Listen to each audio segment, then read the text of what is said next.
I'm John McKee, editor of Messianic Apologetics, Messianicapologetics.net. And I would like to welcome you to this episode of Messianic Insider, your theology and news roundup for November the 10th, 2025. Before we get started, I just have a few brief announcements. The first one, and we try to do this every Monday. If you have not already, please do go to the Messianic Apologetics website. And here on the right-hand column, you see blog notifications. Be automatically notified by email when Messianic Apologetics is updated. So put your email address in there, and then it will ask you to confirm. So whenever we post something new or reintroduce something from our archives, in all likelihood, you should receive a notification of that. And I do apologize if some of you all have been receiving a dozen notifications or so over the past few days, but we are getting some of our archives back up online. Okay, that is different from our email announcement list, which you can subscribe to by just clicking the envelope icon there. And that is through Constant Contact. All right, before we get started on our theology roundup, those of you all who have been paying attention to the social media sphere are doubtlessly aware how a new spiritual war has been erupting, at least here in North America, following the Tucker Carlson, Nick Fuentes interview. And that's gotten a lot of people on the conservative right in America divided between people who are America first, but meaning America only, those who are MAGA, but who also believe that Make America Great Again means supporting our allies and friends, most especially the state of Israel. And the issue of Israel has actually been dividing now the conservative right in America. As I think I told you all, I spent about 30 to 40 minutes last week, one of the evenings, clicking on Instagram, that icon you just click on Reels, and I was flipping through things, and I just saw anti-Semitic, anti-Zionist, anti-Israel thing over and over and over again. And so over the weekend, I ended up doing the same thing, clicking on the Reels and block, block, block, block, because it's just the same old thing over and over and over again. But I don't get this claim from the woke right that the Jews control social media, the Israeli government is doing this or doing that, when most of what I have been seeing, hopefully it'll change now, has been from those who are anti-Israel, anti-Zionist, and certainly Nazi sympathizers. And we need to be aware of this as we enter into the future. And we've actually got a few stories we're going to cover where people are very concerned about when we are, what they're seeing with how the Jewish community is being treated, and we need to take important note of this. Obviously, as Outreach Israel Ministries and Messianic Apologetics, we are pro-Israel and we are pro-Zionist. That does not mean that we do not pray for the enemies of Israel, for their salvation, for their turning, for their enlightenment. We absolutely do. But we know that the issue of Israel, the issue of Zion, is at the core of the end time scenario. So I just want you to keep some of these things in mind as we monitor when we are, and as we monitor, just all the events which have occurred post October the 7th, 2023. All right, so let's get into our theology roundup. On Friday, I did say that we would be continuing the discussion about the biblical calendar. On Friday, we actually went through the frequently asked questions entry from the Messianic Apologetics website, an entry we've had for a very, very long time. Now we're going to be continuing with what we have compiled in the second statement.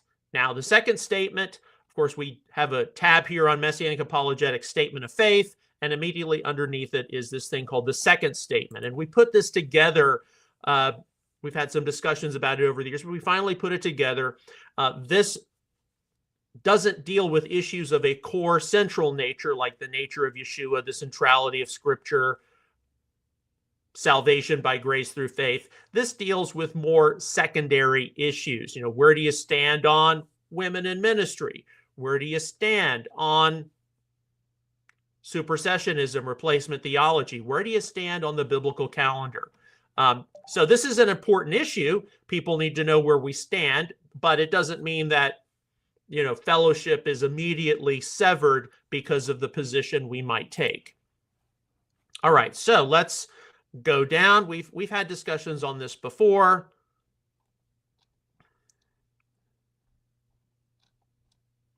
The biblical calendar. All right.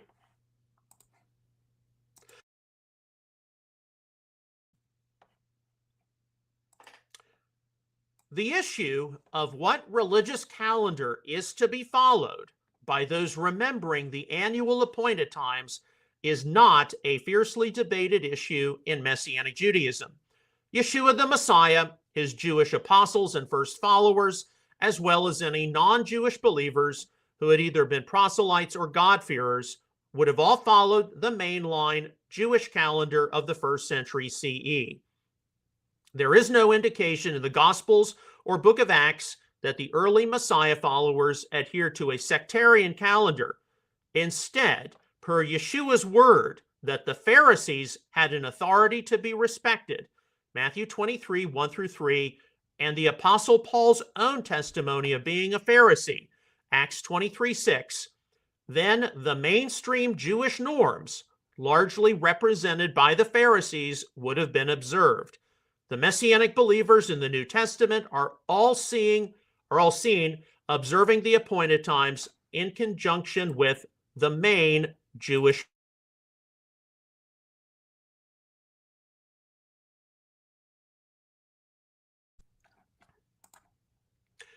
The post-Second Temple successors of the Pharisees established the basis of what would become Orthodox Judaism, the pre-calculated Hillel II calendar from the 4th century CE, is what is used by the vast majority of the worldwide Jewish community as employed by Orthodox, Conservative, and Reform Judaism, with some emendations made for those in the diaspora. Messianic Judaism widely uses this same calendar, not only for continuity with the Jewish community, but also to best facilitate outreach and evangelism during seasons such as the fall high holidays and Passover. The issue of what calendar to employ is a fiercely debated topic in the Hebrew Roots movement, as well as in the non-Jewish Torah movements. Some groups are seen to observe a calendar in alignment with the Karaite movement in Israel and their sighting of the new moon, whereas others are seen to observe an alternative calendar, usually based on their specific group's sighting of the moon or their unique pre-calculations. A great number of the alternative calendars employed have caused a high degree of division and infighting among those who are a part of Hebrew Roots.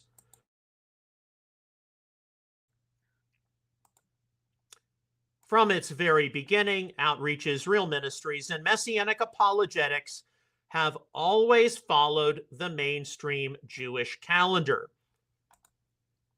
Among Messianic people who do follow the mainstream Jewish calendar, there can be those who deviate slightly, choosing to count the Omer from Passover to Shavuot according to the method of the Sadducees and not the Pharisees. The Sadducees took the day after the Sabbath to be the weekly Sabbath during the week of unleavened bread, whereas the Pharisees took the day after the Sabbath to be the high Sabbath of unleavened bread. Leviticus 23:11, 15, Deuteronomy 16:6. According to the Sadduceical method, Shavuot is always observed on a Sunday, whereas according to the Pharisaical method, its date occurs on the 6th of Sivan on any day of the week. Most years, the difference between the Sadduceical and Pharisaical methods of counting the Omer is nominal, being only a few days apart. There are Messianic congregations and synagogues where there are fellow brothers and sisters who have learned to respectfully disagree over this issue and honor the Lord according to whatever method the leadership has determined best. Our own family has been able to maintain unity over the years, as we have gone through seasons of internally disagreeing which method of counting the Omer is correct.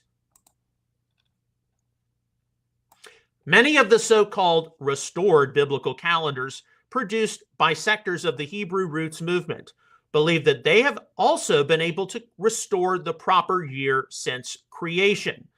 The 6,000-year doctrine, which was adhered to by many of the Jewish sages, Talmud Sanhedrin 97a to 97b, is quite popular throughout a great deal of the Messianic community.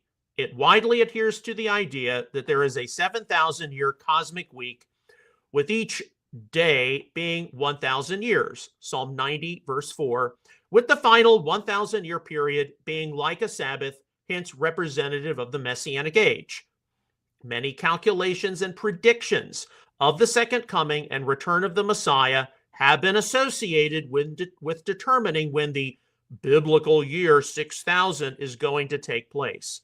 Indeed, the plethora of alternative calendars available is highly connected to various end-time prognostications. The 6,000-year doctrine widely relies on adding up the genealogical lists of Genesis 5 and 11, and then from that assumes that human history has only lasted for approximately 6,000 years. Most conservative Old Testament theologians in the second half of the 20th century, i.e. R.K. Harrison, K.A. Kitchen, Walter C. Kaiser, among others, were seen to be very pessimistic to a 6,000-year chronology for humankind.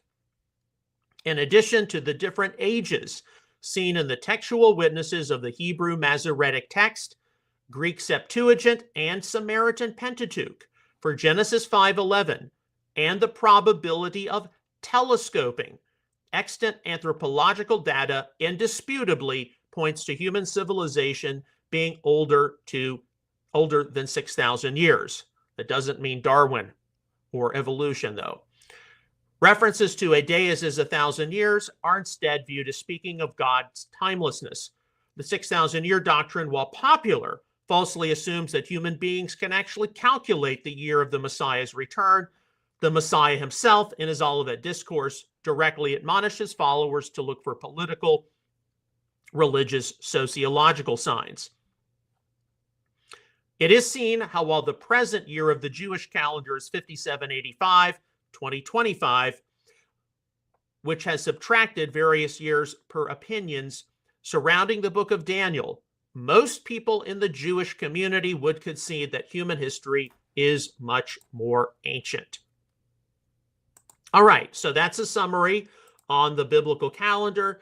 Yes, we have added a few elements some of you all have probably not heard before, but this is something where I believe it's ultimately determined by who are you trying to reach with the good news. Does the Messianic movement have a mandate to reach the Jewish community with the good news of Yeshua the Messiah? Yes. And if the Messiah himself, the apostles, the early believers, including various God-fearers and proselytes, were seen observing the mainstream Jewish calendar of their time, why would the Messianic community not do the same? Because when is the most likely time a Jewish non-believer is going to show up at your congregation or fellowship? During the fall high holidays, during Passover. And if you're doing the fall high holidays, the appointed times on a completely different calendar, you're going to deter rather than accelerate the Messianic mission. And of course, some of those ongoing questions regarding early Genesis, how old is human civilization really? Those are things which we'll doubtlessly discuss in detail at a future time. And we do, of course, discuss it when different news stories come up. All right, so that concludes our theology roundup. Let's get into some news now. Before we get into news, we do the news roundup after the theology roundup because the news roundup is something which is time sensitive. It changes from day to day. We continue, of course, to number one, pray for peace, Israel, Gaza, the Middle East. This is where we have to remember that, yes, Hamas and the IDF have been going at it for a while, but there are civilians, there are people, there's a Messianic Jewish community. They're caught in the crossfire of this. They've got to live lives knowing that they may have to go hunker down in some bomb shelter. So we do continue to pray for peace in the Middle East. Number two, we continue to pray for peace, Russia and Ukraine. This is a conflict which has gone on for almost 4 years now. Excuse me. And of course, number three, we pray for reason and sanity to prevail here on the American home front, especially per whatever has been unleashed politically, socially, even spiritually by the recent Carson Fuentes interview and how different people are responding to it on social media.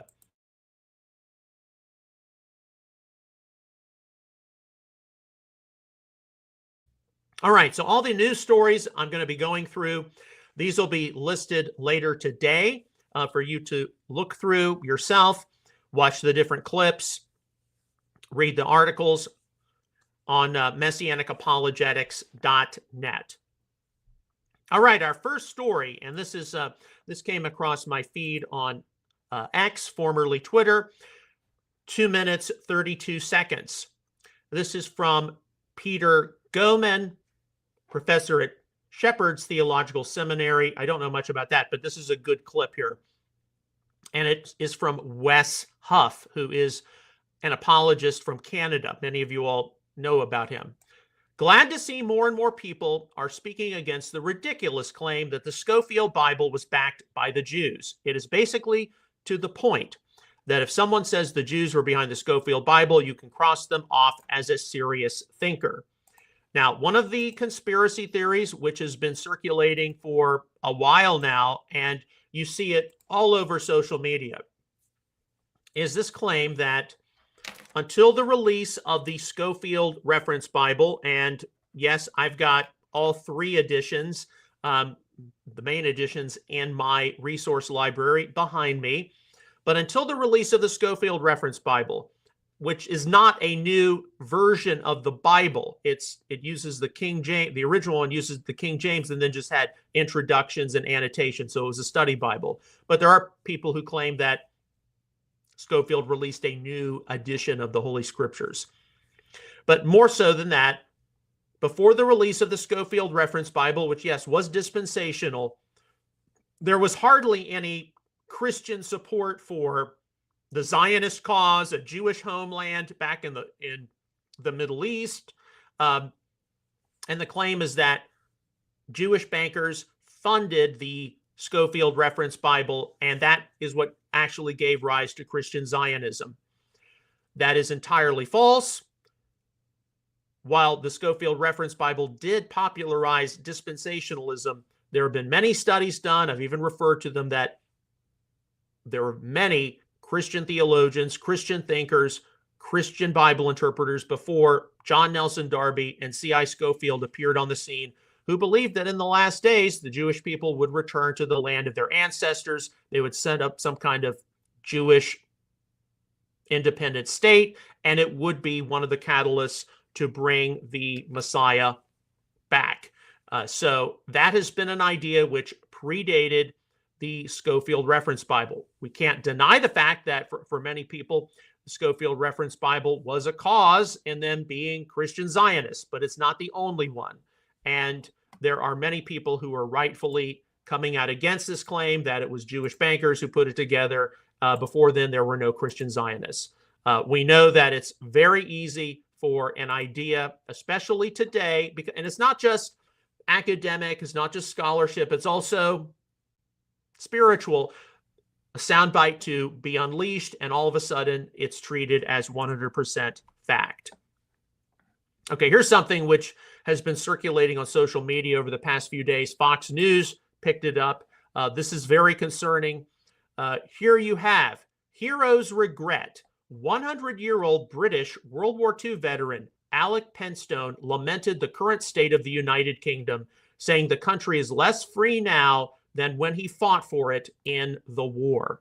Okay, and I know this has gotten a lot of people very, very shocked, and so much so it even hit the American airwaves. Now, this is his opinion. I don't live in the United Kingdom. I don't know what it's like to live day to day there.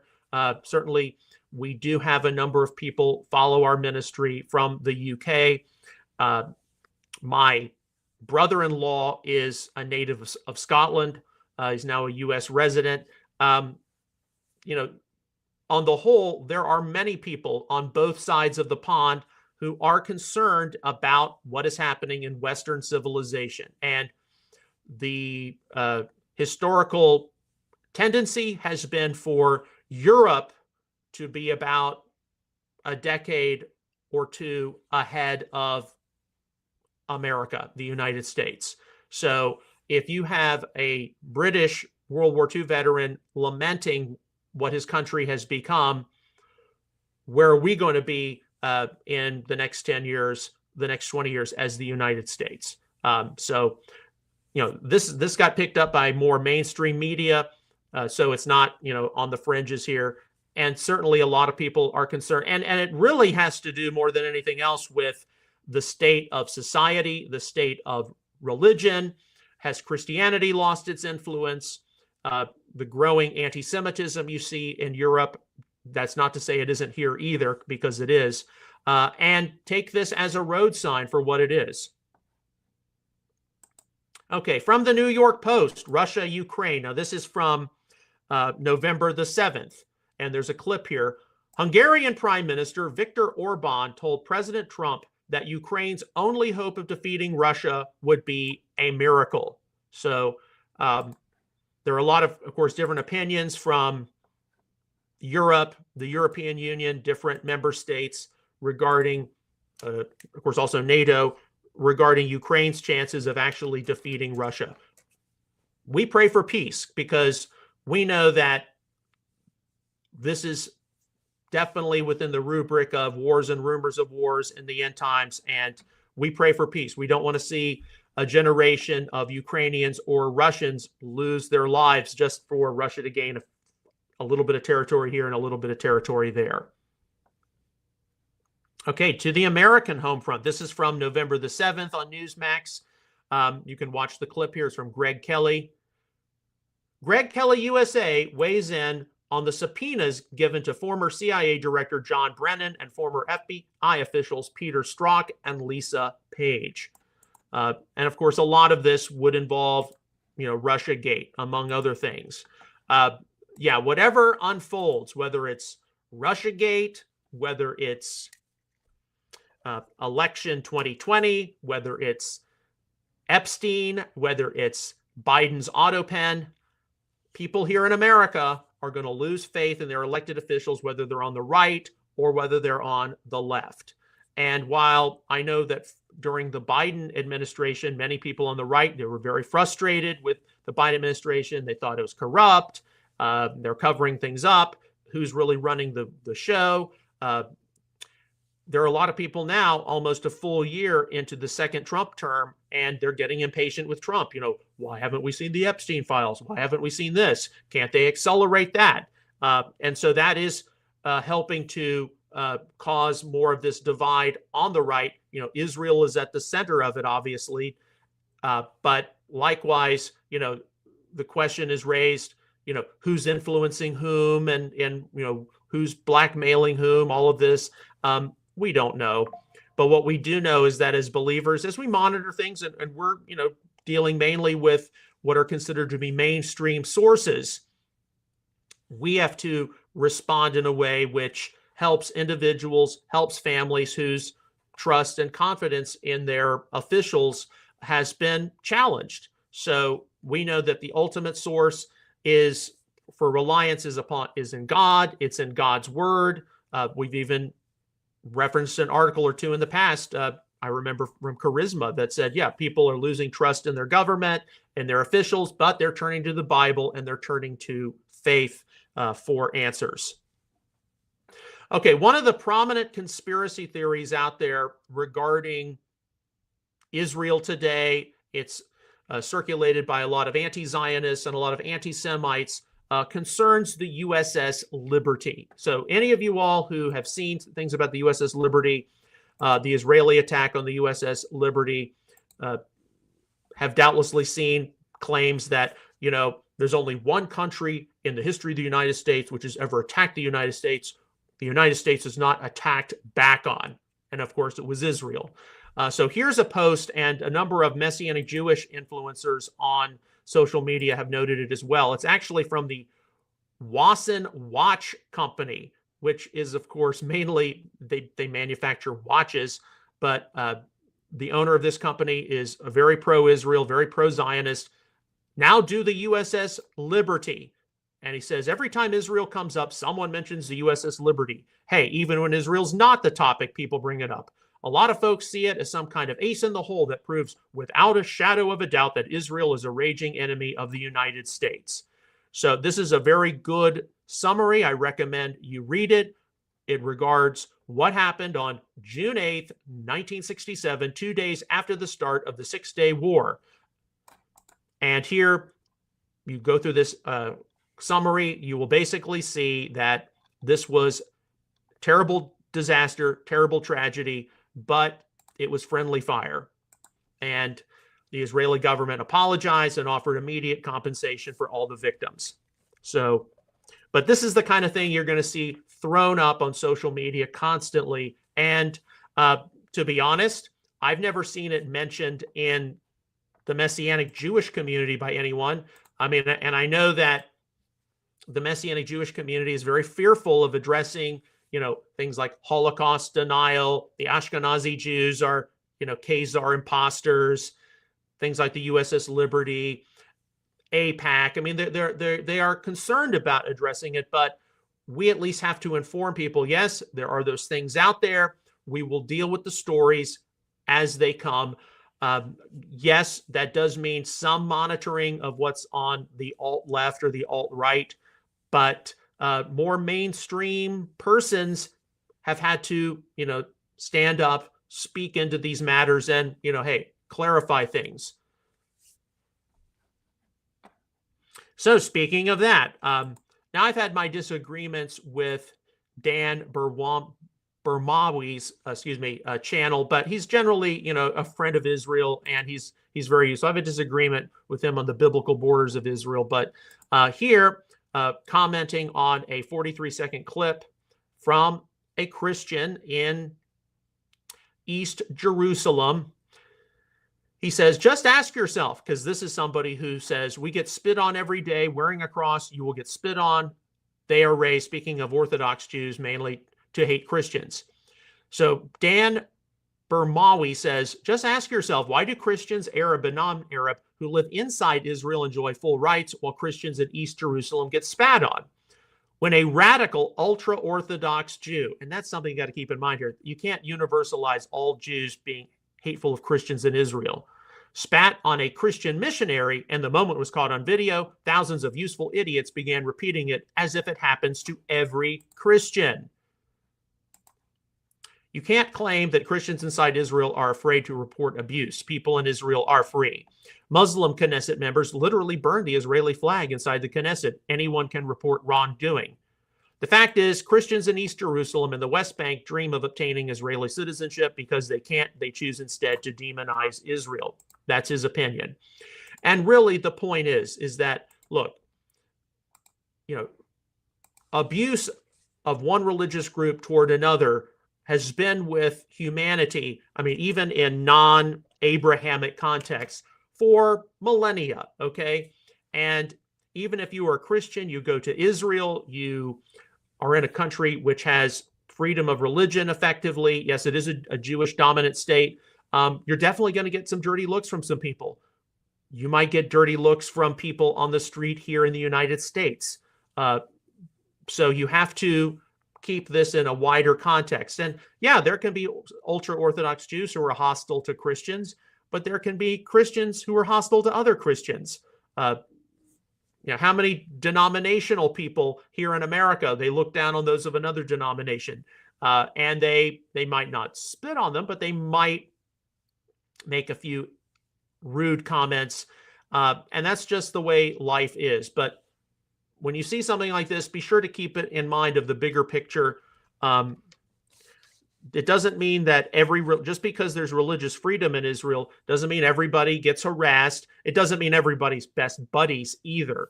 But do try to keep that in some kind of context, as you'll be seeing in all likelihood more and more unbalanced social media posts. Okay, here's something which was sent to me. This is from the X channel Jews Fight Back. And here you have Rabbi Ami Hirsch. Let me confirm what synagogue he is the rabbi of in New York really quickly here. Let's open this up. Yeah, senior rabbi, Free Synagogue. Of course, that's a Reformed Jewish temple. But here, and of course, this is from the Jewish left, okay, not the ultra-Orthodox right. Rabbi Ami Hirsch sat down with Zoran Mamdani. He came with an open mind. He left with a pit in his stomach. And there's a 2-minute, 57-second clip. Zoran made it crystal clear he doesn't believe Israel has any right to exist, not within the 67 lines, not within the 48 borders, not at all. That's not policy disagreement. That's Hamas with better PR. That's the ideology behind October the 7th, and now it's running New York City. So we do know that there were a lot of liberal Jews in New York who voted for Mamdani as their mayor. But here you have someone, prominent leftist, Reformed Jewish rabbi in New York, who sat down with Mamdani and did not like what he heard. So, of course, he has not been inaugurated yet. We continue to wait and see what will happen. But already, you're seeing a lot of people from the greater New York City area, and not only Jewish people, but others as well. I think it's time for us to move to Florida. And you got a lot of businesses who are thinking, maybe we need to set up a second office in a place like Texas. So you're going to be seeing people leave New York in the coming months. Okay, back to a post by Dan Burmawi. This is very good. There's a 13-second clip. A statue of the Persian king Shapur I of the Sassanid dynasty was unveiled in Tehran, depicting him defeating the Emperor Valerian after the battle that took place in 260 AD. Now, he says this is rather interesting. The Iranian Islamic regime is now trying to reclaim its pre-Islamic Persian history, doing the very same thing it once condemned the Shah's regime for. Okay, so if there's any truth to this, so apparently you've got the Shiite Islamic regime in Tehran, and now they're trying to glorify Persia's pre-Islamic past, a Persian emperor who defeated a Roman emperor. Why? Why are they trying to stir the people of Iran, presumably to appreciate their pre-Islamic Persian heritage? Maybe it's because, and this is the speculation that people have, maybe it's because they're losing control of the people. They're losing their grasp on power. And it's like, how do we stay in power, right? So, of course, going back to even before the 12-day war, we do pray for the people of Iran, just like we pray for all people in the Middle East. It would be wonderful if there would be a popular uprising, just like in 1979, which overthrew the Shah to overthrow this theocratic regime. We'll wait and see what happens. But we also know that the people of Iran tend to be the people who are opposed to the Islamic regime, they tend to be very pro-Israel and pro-Netanyahu. So speaking of Israel, here's a post, October the 8th, open source intel, the Ambassador Mike Huckabee.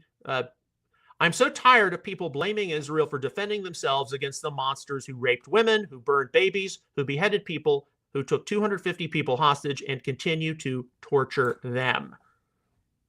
So, yes, while we continue to pray for peace, Israel and Gaza, there are a lot of people in various governments, certainly on social media, who they're not even-handed with their criticism of Israel. They think Israel's 100% in the wrong, perhaps, or 95% in the wrong, and Hamas are just helpless victims. Not true at all. All right, so the situation in New York just gets more and more interesting. Here from the New York Post on November the 8th, so this would have been Saturday. Exclusive, an NYPD exodus is already underway, with a surge of officers quitting in the month leading up to anti-cop socialist Zohran Mamdani's mayoral win. And more might go if Police Commissioner Jessica Tisch exits, according to data and department sources. So we know that the NY Fire Department Chief Robert Tucker, he turned in his resignation almost immediately. And yes, he's Jewish. You've got questions about different cops of the NYPD. Are they going to resign? Jessica Tisch, she's also Jewish. Could she resign? I mean, what's going to happen? We don't know. But yeah, it's a strange time to live in New York. Okay, so our next story, and of course, back to the Middle East, but this is Israel and Hezbollah from Visegrad 24, November the 8th, so Saturday afternoon. Israel has issued a warning for the Lebanese army, telling it that if it doesn't start disarming Hezbollah as agreed in the ceasefire deal, Israel will have to start intensifying its strikes against Hezbollah targets in Lebanon. Yeah, Israel's been fighting a multi-front war. And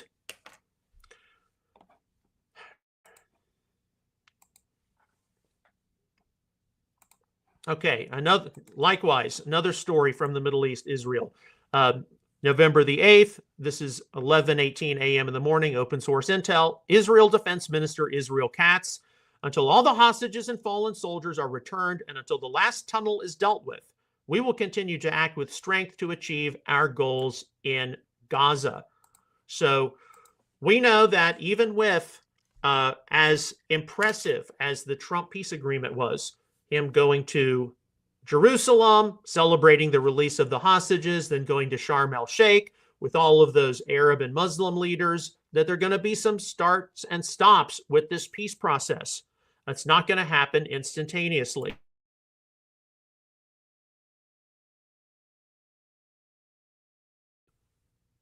And we also know, along with that, you're going to see various high-level leaders. They go to the region. They try to see, are things working out? What do we have to do to put pressure on the different people on whatever side it is? And this is where there's a lot of speculation, and not unjustifiably so. How much groundwork does this Trump peace plan lay for that Daniel 9:27 peace agreement? And what does that involve? All right, well, let's move into some theology. Here's a post I thought was very useful to pass on from Joel Richardson. Ever notice how in virtually all English translations handle the Greek word synagoge in the New Testament? Whenever the context is negative, it's left as synagogue. But when the context is positive, it's quietly changed to assembly or congregation. And he mentions a number of examples. James 2:2, if a man enters your assembly, synagoge, translated as assembly, even though it's literally synagogue. Revelation 2:9, the synagogue of Satan, suddenly it stays synagogue. Yes, this is something which does not escape some of us as biblical examiners. Now, one of the things which, and we might go into this in the future, I've got to pray, because one of the big anti-Semitic things, of course, which is all over social media, is Revelation 2:9, synagogue of Satan, and how it is applied to all Jews everywhere in the world. There's definitely some ancient First early second century background with that, involving Philadelphia and Smyrna. But from a Greek linguistic standpoint, the term synagoge, which basically means a gathering, had a pre-biblical use. I mean, you could have a gathering of sticks, a gathering of sheep, a gathering of people. And certainly if you were to render synagoge as gathering in Revelation 2:9, for example, a gathering of Satan, immediately, you should be thinking in terms of, well, there is a gathering of Satan that's a whole lot bigger than just some little tiny group of Jews in either Smyrna or Philadelphia, which may have had a negative impact on the early believers there. The gathering of Satan is, all of the demons, all of the dark angels, all of the people who deny the one God of Israel and Yeshua as Lord and are actively accomplishing the adversary's purposes. So I'll be praying about when we talk about Synagogue of Satan in greater detail. We do have a frequently asked questions entry on it on the FAQ 2 tab. So you can go look at that. All right, from the Jerusalem Post, November the 8th, Palestinian officials reject Tony Blair Gaza role. This is not a huge surprise. Senior Palestinian officials are demanding President Trump block former UK Prime Minister Tony Blair from leading Gaza's Board of Peace. They told The Telegraph that Western administration of Gaza would resemble British Mandate-era colonialism. Only a Palestinian can govern Palestinian territory, said Nasser al-Qudwa, if I pronounce that properly, Yasser Arafat's nephew. Blair helped Trump conceive the supervisory body for post-Hamas Gaza. Yeah, Tony Blair, a little too controversial. Not a surprise, though.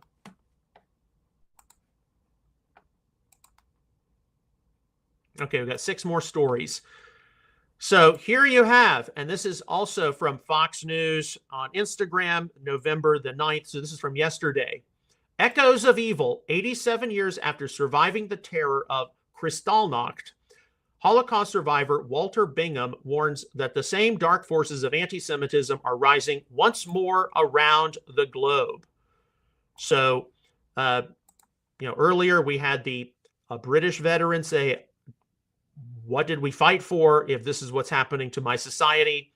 Now we have another person who is about the same age who's saying forces of anti-Semitism are rising again, and we remember it from the time of Kristallnacht. So we need to be paying attention to this as Messianic people. We don't need to be too alarmed, but one of the reasons why we have the news roundup is so when there is a dramatic event, like the 12-day war, for example, it doesn't catch us unaware.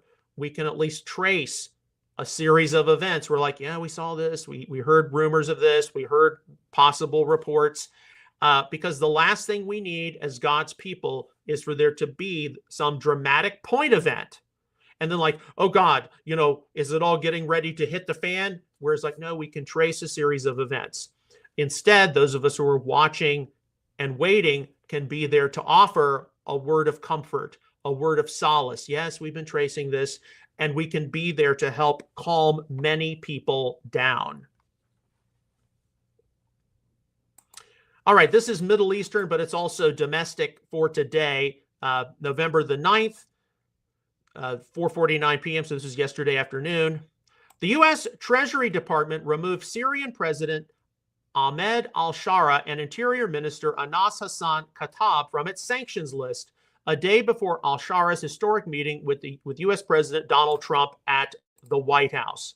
So, yes, the Syrian president, the new one, is apparently visiting Trump at the White House today. I'm sure we'll get more of that to mention tomorrow. But what does that signal regarding the security in the Middle East, the Israel-Gaza situation, Hezbollah, etc.? So speaking of that, from Visegrad 24, this is from this morning, 3:57 a.m., Breaking, the Israeli Air Force has struck another Hezbollah commander in southern Lebanon. Israel warned the Lebanese army days ago that it had to disarm Hezbollah as agreed in the ceasefire deal, or else Israel would intensify its airstrikes against Hezbollah in Lebanon.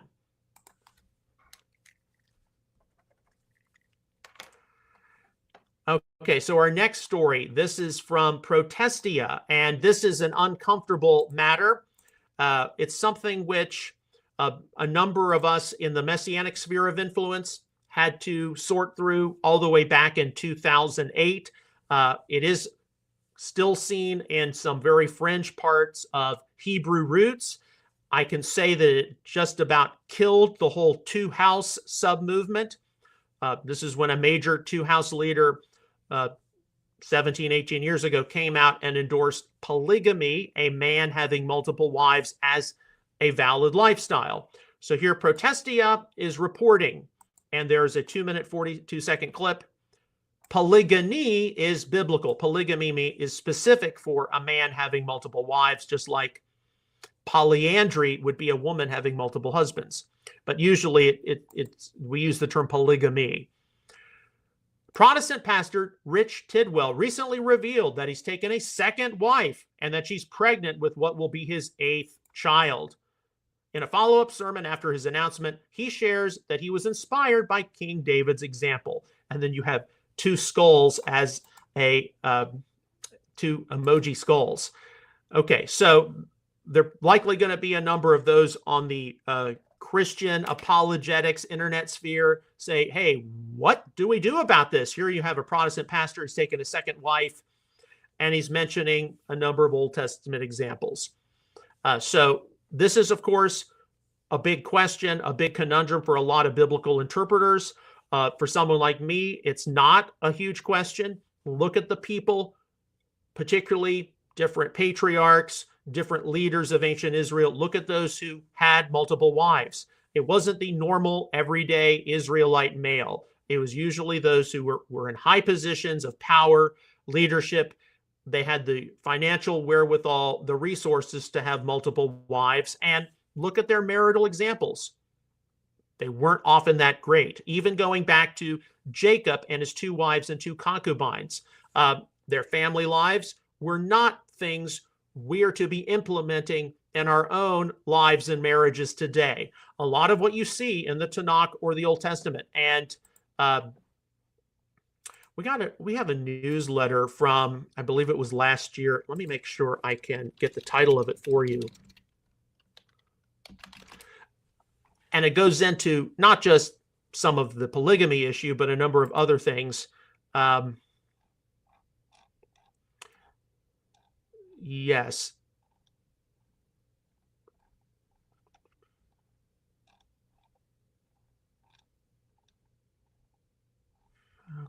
Okay, it's from November of 2023, and it's called Approaching Scripture as a Warning. And basically, it says a huge part of mainly the Tanakh, but even the Apostolic Scriptures, is there to provide God's people a warning of things not to be repeated. And so frequently that is how biblical examiners approach the whole topic of polygamy, a man having multiple wives.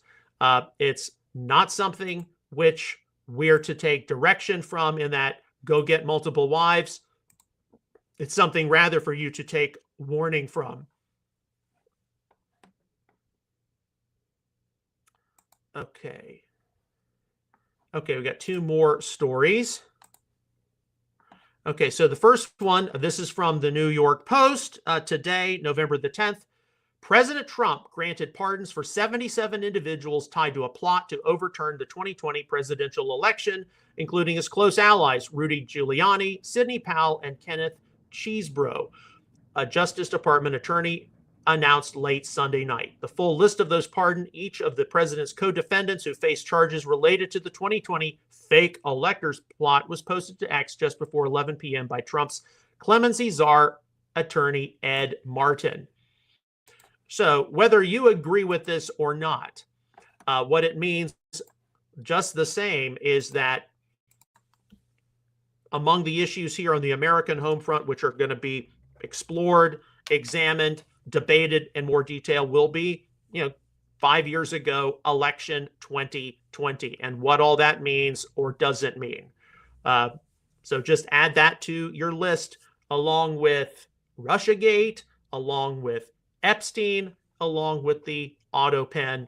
If we've forgotten anything else, oh yeah, and the division that's taking place between the right, among those of the right, over the issue of Israel. Okay, and then our final story, and this is from Open Source Intel Defender. So I got this shortly before we went live. Syrian President Ahmed al-Shara has reportedly arrived at the White House and begun his meeting with President Donald J. Trump, with this being the first ever by a Syrian head of state to the White House. Okay, so for certain, we watch and we wait to see what is going to happen with that. And I'm sure tomorrow we'll have a few things to say about the meeting of the Syrian president with President Trump. And as it involves the news, as we just try to stay up to date as believers when we are in history, our immediate concern, number one, pray for peace, Israel, Gaza, the Middle East. Number two, pray for peace, Russia, Ukraine. And number three, pray for reason and sanity to prevail here on the American home front. Because regardless of the specifics, people are going to be asking questions. They're going to be hurting. The ultimate answer, whether somebody has looked to those on the right, the left, or the center, is to our Creator God and to His Word. Okay, now tomorrow and Wednesday, I have tentatively penciled in because last week we went through some passages in 1 Corinthians. We're going to be going through some passages in 1 Corinthians later on. At least that's what I planned. But Tuesday and Wednesday, probably going to end up doing the composition of 1 Corinthians and the composition of 2 Corinthians. So they're going to be slightly shorter. They're going to be taken from our survey of the Holy Scriptures workbook, but that'll give us a better framework when we get into things like Paul's rule in all the assemblies, 1 Corinthians 7. Likewise, when we get into I became this or I became that, 1 Corinthians 9. A lot of people, they need some kind of a framework for understanding that. So hopefully the two composition survey studies will be very helpful there. As always, on behalf of Outreach Israel Ministries and Messianic Apologetics, I would like to sincerely thank you for your ongoing prayers, encouragement, and support for all of our ministry efforts. If you have not, please do visit my website, messianicapologetics.net. There you can access a wide array of free articles, frequently asked questions entries, different back issues of Outreach Israel News. And I did note November 2023, so you can go look that up. Different back episodes of Messianic Insider and McKee Moment Shorts, and basically take a look at our different ministry adventures over the years.